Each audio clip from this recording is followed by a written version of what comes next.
एक बड़ी अच्छी खबर ट्रम्प प्रशासन की ओर से देखने को मिली है, जिसे देख चीन, तुर्की और पाकिस्तान गुस्से से लाल जरूर होंगे, क्योंकि जो सहूलियत फिलहाल भारत को मिल रही है वो इन निकम्मे देशों को नहीं मिल पाई। उल्टा ट्रम्प इन पर और सख्ती से टैरिफ लगाते जा रहे। दरअसल आप सभी को पता है कि राष्ट्रपति डोनाल्ड ट्रंप ने 9 जुलाई की डेडलाइन बीतने के बाद दुनिया के कई देशों को टैरिफ को लेकर सख्त चिट्ठियां भेजी और भारी शुल्क लगाने की चेतावनी भी दी। दरअसल ट्रंप का कहना है कि 9 जुलाई से लेकर 1 अगस्त तक यानी इन 3 हफ्तों में जो भी देश अमेरिका के साथ टैरिफ पर डील नहीं करेगा उसके निर्यात पर 1 अगस्त से ट्रंप प्रशासन की बढ़ी हुई दरें यानी नए रेसिप्रोकल टैरिफ लगाए जाएंगे। फिलहाल ट्रंप प्रशासन ने 14 देशों को चिट्ठी भेजी है और कहा कि अगर ये देश अमेरिका के साथ डील करने में नाकाम रहते हैं तो उन पर रेसिप्रोकल टैरिफ की नई दरें लागू होंगी। ट्रंप ने जापान, कनाडा, इंडोनेशिया, यूरोप के देश, बांग्लादेश, चीन, पाकिस्तान,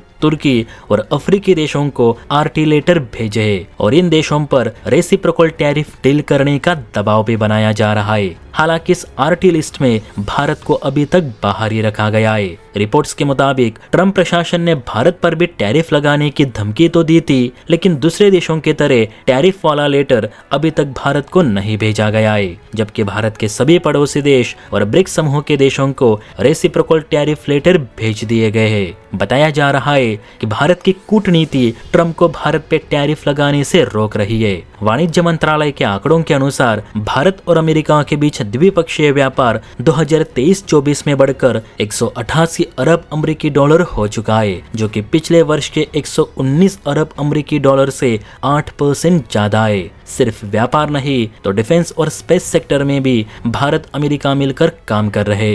अमेरिका की दिग्गज कंपनियां जैसे कि एप्पल, अमेजॉन, इंटेल, गूगल और माइक्रोसॉफ्ट अपने काफी सारे प्रोडक्ट भारत में बेचकर मोटा पैसा कमाती है। तो अगर अमेरिका भारत पे अन्य देशों की तरह 50% का टैरिफ लगाता है तो भारत सरकार भी अमेरिका की इन कंपनियों पे टैक्स लगाने से पीछे नहीं हटेगी।